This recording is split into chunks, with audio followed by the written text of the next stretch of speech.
Welcome to Celestial Insights, a weekly podcast that brings the stars down to earth. I'm your host, astrologer, coach, and intuitive Celeste Brooks. My purpose is to provide practical, unique, and insightful guidance to help you navigate the energies of the week like a boss. Hello, this is Celeste of Astrology by Celeste, and on this episode I will discuss the astrology for the week of October 20th, 2024. But first, two announcements. Next Sunday, my transits class for Kepler College begins. It's a 5-week course intended for intermediate astrology students. You can check it out at the link in the show notes or the classes page on my website. Also, next Sunday at 10 a.m. Pacific time is the monthly new moon workshop, this time for Scorpio season. You'll learn all about how to make the best of this energy, as well as I'll do as many hot take natal readings as I can for the participants in the time allowed. So a look back at the astrology from last week. I'm taping this very early because I'm going to the OPA conference. So I'm taping this on Sunday, a couple of days early, so I don't know really much of the news. But on Saturday night, live, they did a skit where Kamala Harris and Donald Trump were competing in Family Feud. And it was so in line with the astrology. The sun in Libra, sun rules leaders. And for Libra, because the United States has Libra midheaven, the midheaven rules the president. And those two are competing to be president of the United States. And squaring Mars in Cancer. It's an applying square. It will perfect on Monday, but especially Mars transits come in early. And really, you'll start seeing signatures of all of the aspects a couple of days early. But anyway, Mars in Cancer. Cancer rules the family. Mars rules feud. So we got a comedy skit about the presidential candidates competing in this game show. Another thing we saw that really embodied that transit plus all of the bonkers transits, like it was just a really busy day on Sunday, the 13th. So we knew something was coming that would embody all of these transits. And the word of the day was charity. And what happened was President Biden announced that he was sending 100 troops as well as equipment over to Israel as Israel prepares to take action for the never-ending cycle of violence and with Iran. And so the president made an announcement about what the government was doing as a show of force to try to deter the violence getting out of control. Mercury in Libra. So an announcement, Mercury from Libra, the president of the United States, squaring, that's tension, Pluto, which rules power dynamics, and Capricorn rules governments. These two governments are in a conflict, Israel and Iran. The sun was also trine Jupiter in Gemini. Jupiter protects. Remember, it's the biggest planet, thought to protect the Earth from space junk. And square Mars. Mars rules war. And Cancer protects as well. So it's like a protection measure. I talked about the full moon last week. I'll have to talk about whatever happened next week at the full moon that's noteworthy from the astrology. The theme of this week is sweet smell of success. And there are 3 big things I want you to think about as you navigate this week. The first is that Scorpio season begins on Tuesday, where the sun will transit this sign, spotlighting themes of a scorpionic nature from October 22nd through November 23rd. Scorpio is an intense, fixed water sign that really can hold the energy. It's investigative. It's probing. People with strong Scorpio make great detectives.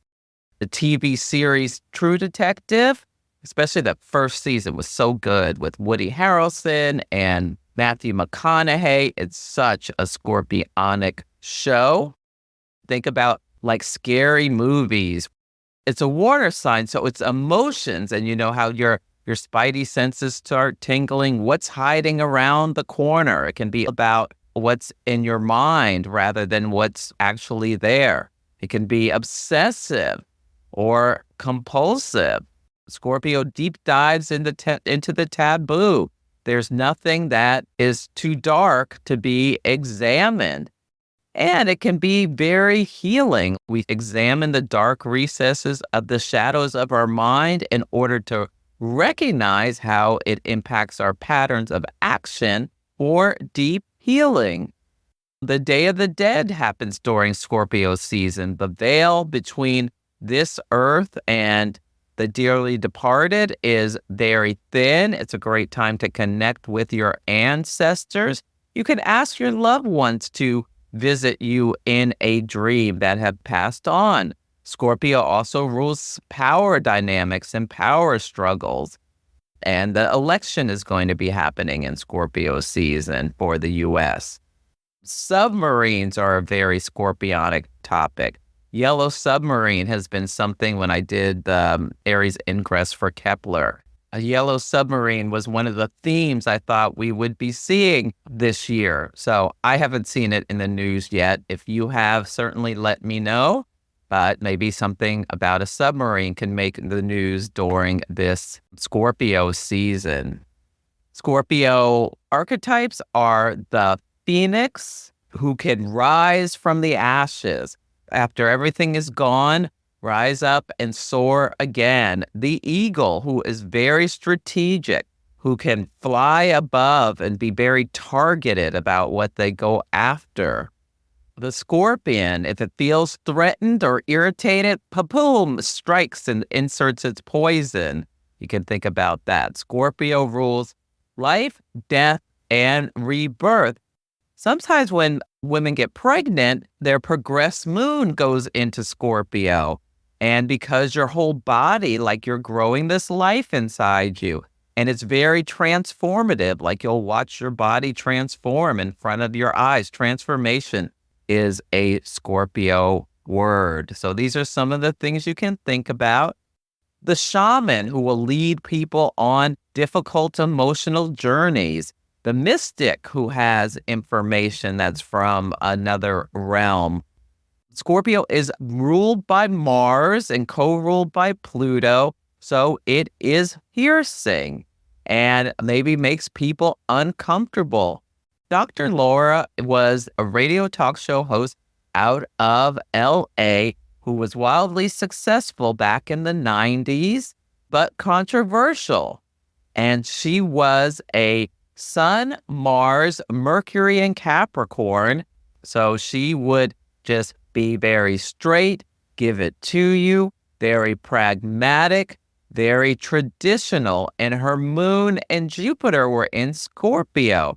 So the advice she was giving people was for the purpose of them helping them to see their shadow sides for healing. And she has Venus in Sagittarius, so ability to attract people to herself with her storytelling skills. But she was controversial because she was very conservative. That's Capricorn, holding up the traditions. Her big thing was you shouldn't have sex before marriage. And she was accused of being hypocritical because she certainly did. Anyway, she is that moon Jupiter. Her intention was to try to help protect people, but people felt like sometimes they just went down tough love lane. You know, they started down tough love lane and ended up on ambush alley because she was she's living as far as I know, no nonsense.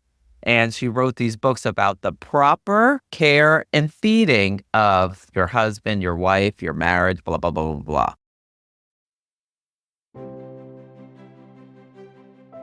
Your cosmic advantage begins with the Wise Skies digital calendar. With descriptions for every planetary and lunar event, all levels of astrology enthusiasts can enjoy the calendar on any device and now in many languages. With this superpower in your back pocket, you will be fully equipped to understand the astrological weather any day of the week. My good friend and collaborator, Tiffany Herlick, creates this calendar every year and I use it daily. I highly recommend it.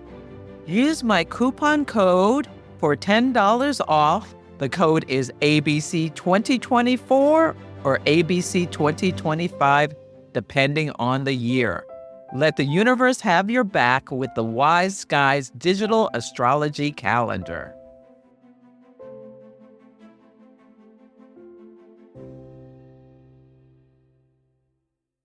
The next thing I want to make you aware of is that we're going to have a last quarter moon at 1 Leo on Thursday. The last quarter moon is the crisis of consciousness of the moon cycle, where we psychologically integrate what has come since the new moon 3 weeks ago. And the new moon of this cycle was a solar eclipse and a very intense solar eclipse in Libra. And there are some things about this last quarter moon that are of interest. Mars, the planet of action, drive, and assertion, is conjunct the fixed star Procyon. And Procyon is like a firework. You get this burst of positive energy, but then it can fizzle. So it's about early gains should be capitalized on quickly, is what Bernadette Brady recommends in her book, Star and Planet Combinations. It's about a time of transition where you should harvest opportunities quickly. And Jupiter is conjunct the fixed star Bellatrix, which can be about success after a long struggle with influential friends. Now, if you've been thinking about doing something for a while, you may have like a window where you have this positive energy where you can have success. So you can think about that. The Leo moon is trine Venus in Sagittarius. That can be very positive energy where you feel like, I've got the Leo courage to, Sagittarius, take a risk, aim my arrow and go for it. And Mars in Cancer is sextile Uranus in Taurus. Sextiles, when they are in the yin signs, water signs, and earth signs, it can be about making your own magic. And I wrote down having the courage to leave a violent situation, like a domestic violence situation. You know, we had an eclipse in Libra. It's like getting out of it, getting to safety, ready to rebirth your life with this Scorpio energy. The sun at 1 Scorpio is the tarot card is the 5 of Cups. And this is a grief card where there can be feelings of grief and regret about I'm in this relationship with this person. And the Sabian symbol is a broken bottle and spilled perfume. And you can think about that. Like it felt like this wonderful thing, this precious gift at the beginning, but now it's shattered from all of the, whether it's screaming, yelling, just whatever it is, emotional, physical, or psychological torture that you've been through. You just have had enough. Something once beautiful was shattered. The genie's out of the bottle. And a broken perfume bottle, like the perfume can smell good or just smell, just so disgusting. The moon in Leo, 5 of Wands, that's a card about conflict and fighting, whether it's internal or external. And it's just like you've had enough. You're thinking about, I don't want, especially if you have children, I don't want them to see this and think this is okay. And the Sabian symbol is an epidemic of mumps, a situation or illness that impacts lots of people. Like a storm is something that impacts lots of people. Violence in the home, whether it's just nasty words or physical, it impacts everyone in the home, even the pets. So this is the imagery I'm getting, is that someone makes a break for it out of a bad situation that they've been planning for it, but they've got this window of opportunity with Mars sextile Uranus. That can be, I'm taking action and I'm going to be free and liberated from this bad situation. I've been hoping that maybe there'll be something going on in Iran where the women are freed from the tyranny of the religious leadership, the theocracy, and the solar eclipse was opposite Iran's sun, which can be like the leaders are smacked down. But it's probably a pipe dream, but it's something I've been ever since that the Masha Amini, where the woman who was murdered in jail by the morality police because her headscarf wasn't on properly. This was a Mercury in Libra retrograde story from that time in 2022. And now the eclipse is very near where Mercury was at that time. So I've been thinking it would be really beautiful if, it was just seeing the people like fighting for their rights. It was just so inspiring, and risking, persecution was so inspiring back then. But unfortunately, the theocracy kept hold. Regarding the moon phase family, which are these 27-month cycles where every 9 months there'll be an activation by the moon in your chart at the same place approximately in your chart every 9 months. And there can be a story that has pivot points. So think back to the new moon where the sun and the moon were both at 5 degrees of Leo on July 28th, 2022. Was something seated in your life? Give 2 weeks on either side. That's a story of the nature of Leo or the house where you have 5 Leo in. 9 months later, there was a first quarter moon, sun in Taurus, moon in Leo, both at 7 degrees on April 27th, 2023. The full moon of this cycle where all is illuminated. Maybe there was a big event around then with the sun in Aquarius, the moon in Leo, both at 5 degrees of the signs at January 25th, 2024. And this week we have the sun in Scorpio, the moon in Leo, both at 1 degree of the respective signs on October 24th, 2024. So is there an activation? What's wrapping up around this cycle? If your chart was activated, and I would say activated if you have planets or points between especially 0 and 10 Leo. Leo is a fixed fire sign. Its I statement is I will. It is idealistic, proud. It's Braveheart energy. It's courageous, romantic, generous. Now, shadow energies can be all about being attention-seeking, vain, childish. The golden child is a Leo archetype. Really scared about ridicule, nonstop boasting, exhibitionist. You can think about that. Autocratic is a Leo word. So you can think about the positives and negatives of this sign. But I love a Leo moon. You will see the people acting more engaging, dramatic, like wearing red, all of these kinds of things. The last thing I want to make you aware of is that the moon is out of bounds. The Leo moon is out of bounds. And an out of bounds moon means it's gone past the declination of the sun to the north or the south. And the sun is a calming influence. The sun is the king. And when any planet goes past the declination of the sun, it takes on a Uranian energy and it can be a little wild. But notice, especially have children, notice if they're running like little kids running around a little more wild than normal. It's because the moon is out of bounds. And we will see the moon go out of bounds when it's near Capricorn or Cancer.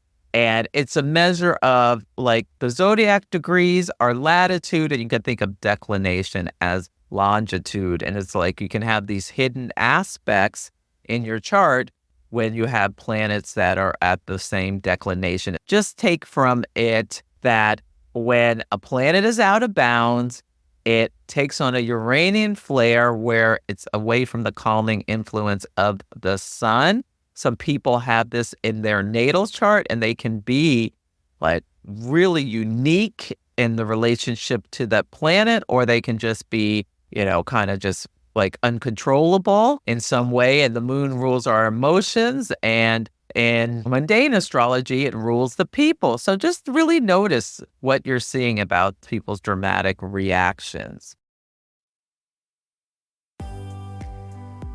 If you are embarking on a new journey, experiencing a major life event, feeling stuck, trying to make a difficult decision, or just looking to make positive changes, astrology can provide life-changing insights. There are several ways to work with me. You can come for a 60 or 90-minute astrology consultation depending on your needs. Engage in longer-term cosmic success coaching where we work together on a 3-month basis to help you overcome blocks, improve your life satisfaction, build better relationships, accomplish your career goals, and understand yourself better using the tool of astrology. Or mystic mentoring if you're an aspiring astrologer and want help with chart analysis techniques. Go to astrologybyceleste.com to check out my offerings. If you have any questions, you can email me at celeste@astrologybyceleste.com. On Sunday, the word of the day is share. We have a disseminating moon at 12 degrees of Gemini at 10:21 a.m. Pacific time. Gemini is mutable air. Air communicates and connects. Great to share what you learned over the eclipse season or about anything, frankly. The sun will be in Libra, quincunx Neptune in Pisces, both at 27 degrees. And Neptune is charitable. It rules charity and giving giving selflessly can be Neptunian. Quincunxes move us into new situations where we have to let go of something. We release and let go of something. The sun spotlights things. So together, these two transits, I thought about, you see your kid sharing their food with the dog. And you go to get him to stop, but it's so adorable that you don't. But you really realize you have to talk to your child about what's safe to give the dog and what's not safe, because you know you won't always be there to see it happening. So you'll talk to him about chocolate. The dog can't have chocolate and blah, blah, blah, blah, blah. Just so you make sure he understands the consequences of that. Or you could see one sibling thinking about, like, their wheels are turning. One of their siblings asks, can I have a piece of gum from your gum pack? And the other sibling, like, thinking, do I really want to give it to them? Because they're in their mind, they're thinking, if I give the piece of gum to them, that means I have one less piece of gum. But they're thinking about, but they do it anyway. And you can be like so proud that your kid shared with the other one.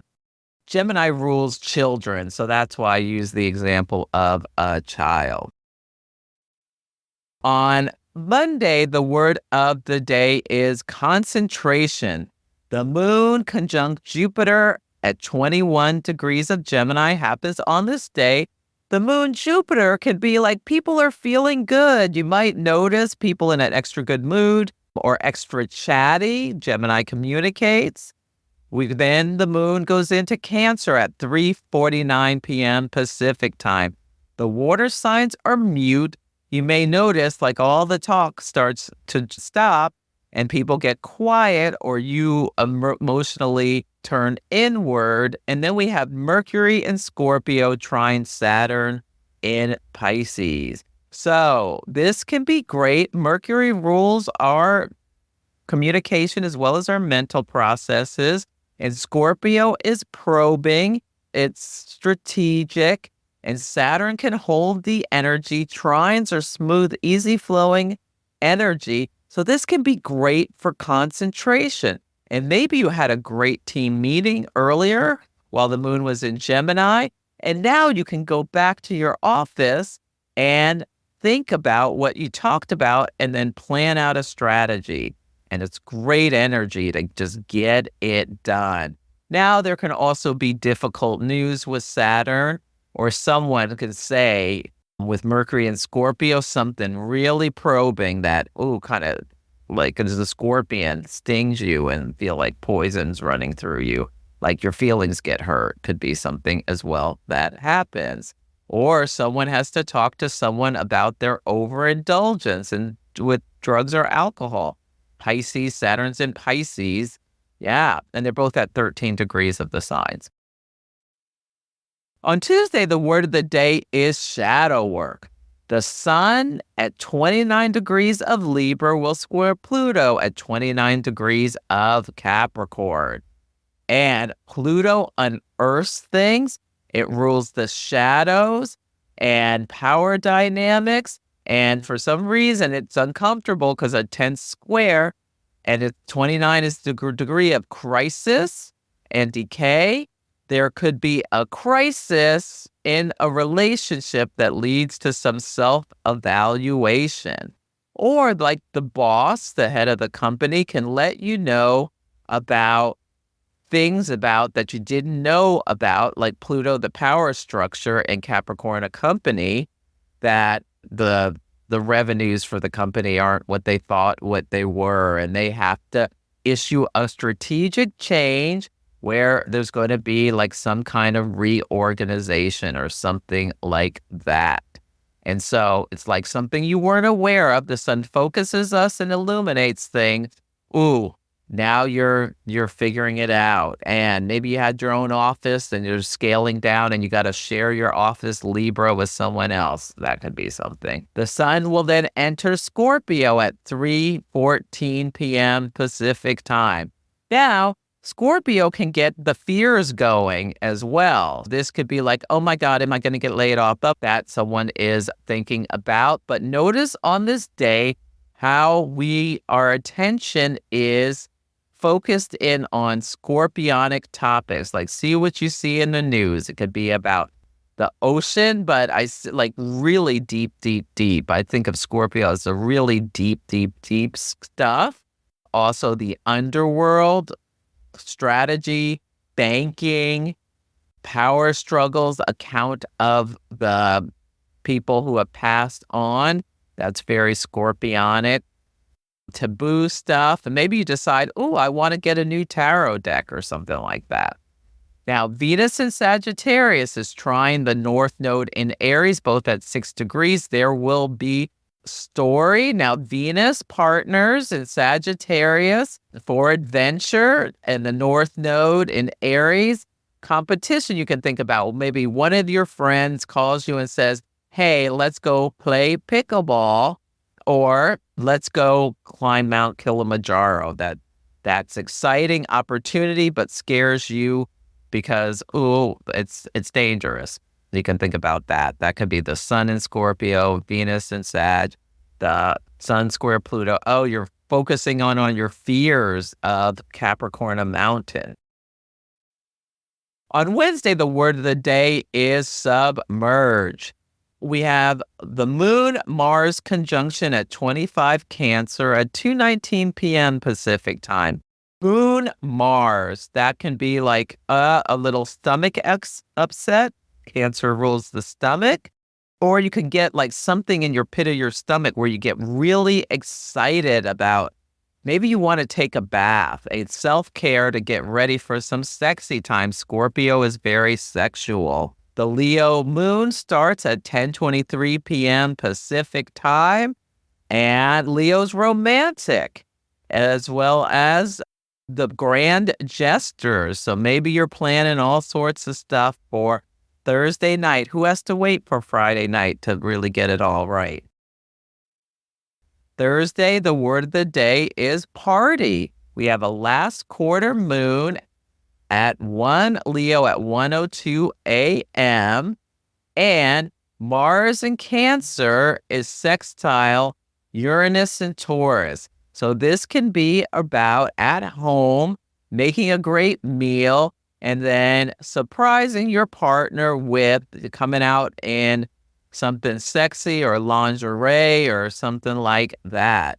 It can be very passionate, a very fun, a date night. Now, you may not be able to wait till Thursday. Mars transits come in early, and you may notice as soon as the sun goes into Scorpio, you start thinking about sex. Yeah, that could be something that happens. But you could whip it on, and have a party for two, party for one, whatever kind of party you want to have. On Friday, the word of the day is SMIRK. So say somebody's partner whipped it on them and they're feeling great and they have a secretive smile on their face and they're feeling the sweet smell of success for how much fun they had or something like that. The moon in Leo sextile Jupiter. Now, it could also be the person who escapes from a domestic violence situation can be smiling because, what a relief. They're so proud of themselves. They feel like the world is their oyster. The moon in Leo will sextile Jupiter in Gemini. Jupiter, you can think about, you can do long distance travel. You can go anywhere.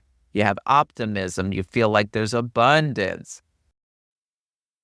On Saturday, the word of the day is chores. So you whipped it on your partner and they're being very helpful to you on Saturday because they are so happy about, the sudden passion during the week. The moon enters Virgo at 8:47 a.m. Pacific time. Virgo is of service. It's that chop wood, carry water energy of the zodiac where you think about your mind may turn to decluttering, straightening up, doing chores. Your partner may do the dishes, and was this something maybe you normally do, or out fixing your car or mowing the lawn or doing whatever you ask. So that is how this could show up. Or maybe you just are whistling while you're doing chores around the house, or doing something of charity, doing something of service, maybe deciding you want to donate to the people who have been involved in all of these hurricanes or some other crisis around the world or nearby you in your town, like volunteering. Maybe decide to sign up for the food pantry for Thanksgiving. Yeah, something like that. So that's it for this week's episode. Feel free to email me at celeste@astrologybyceleste.com with any astrology and action stories, or let me know how the daily themes are playing out for you or how the words of the day show up for you. Take care, and I'll catch you next week. Thank you for listening to Celestial Insights.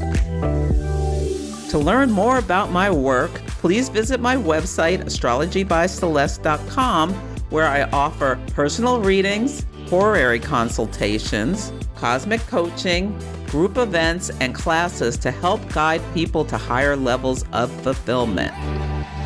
You can also find me on Instagram, YouTube, TikTok, and Facebook at Astrology by Celeste. If you enjoyed Celestial Insights, please help others find the show. Follow, rate it 5 stars, or write a nice review. I would so appreciate it.